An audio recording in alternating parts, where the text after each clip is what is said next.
নমস্কার, doctor Arindam Das, consultant otologist and cochlear implant surgeon, Bellevue Clinic, Kolkata. আজকে আমরা যে টপিকটা নিয়ে আলোচনা করব সেটি হলো এন্ডোস্কোপিক ইয়ার সার্জারি। টার্মটা হয়তো আপনারা অনেকেই শুনেছেন। এন্ডোস্কোপিক ইয়ার সার্জারি মানে হচ্ছে কানের অপারেশন, যেটা এন্ডোস্কোপ নামক যন্ত্রের মাধ্যমে হয়ে থাকে। এতদিন পর্যন্ত কানের যে সমস্ত রোগের জন্য অপারেশন করতে হতো সেগুলো সমস্তই কান কেটে এবং মাইক্রোস্কোপ দিয়ে করা হতো। তো সেগুলোকে বলা হতো মাইক্রোস্কোপিক ইয়ার সার্জারি বা মাইক্রোস্কোপিক কানের অপারেশন। এটাও খুব সূক্ষ্ম অপারেশনই ছিল, কিন্তু এখন উন্নত টেকনোলজির দ্বারা এই অপারেশনসগুলো আরও সূক্ষ্ম এবং সূক্ষ্মতর হয়ে গেছে, যেক্ষেত্রে কানের পেছনে পাতার পেছনের দিকে কাটার কোনো রকম প্রয়োজন পড়ে না।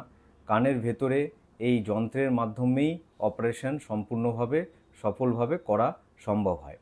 শুধুমাত্র কি কাটা না, কানের পেছনে কাটার জন্য সেখানে ঘা শুকাতে, স্টিচ কাটতে, এগুলোতে একটা টাইম লাগে এবং পেশেন্ট সুস্থ হতেও বেশ কিছুদিন সময় লাগে।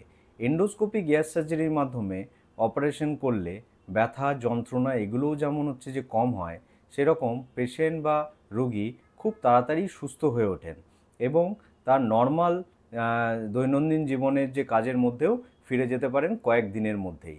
এছাড়াও এখনকার দিনের এই উন্নত অপারেশনের দ্বারা শোনার ক্ষমতাও খুব তাড়াতাড়ি হচ্ছে যে ফিরিয়ে দেওয়া সম্ভব হয় এবং সেই জন্য এখন সমস্ত পেশেন্টদের ক্ষেত্রেই যাদের বয়স এবং বাকি সমস্ত কিছু প্যারামিটার আমরা হচ্ছে যে সিটি স্ক্যান, এক্স রে এগুলো করে দেখা হয় যে রোগের মাত্রা এবং তার এক্সটেনশন যদি ঠিক লেভেলের মধ্যে থাকে বা খুব তাড়াতাড়ি রোগীরা যদি প্রেজেন্ট করে, তাহলে সবসময় আমরা এন্ডোস্কোপিক ইয়ার সার্জারির কথা তাদের সাজেস্ট করি।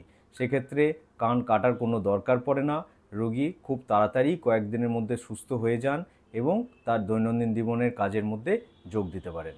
নমস্কার।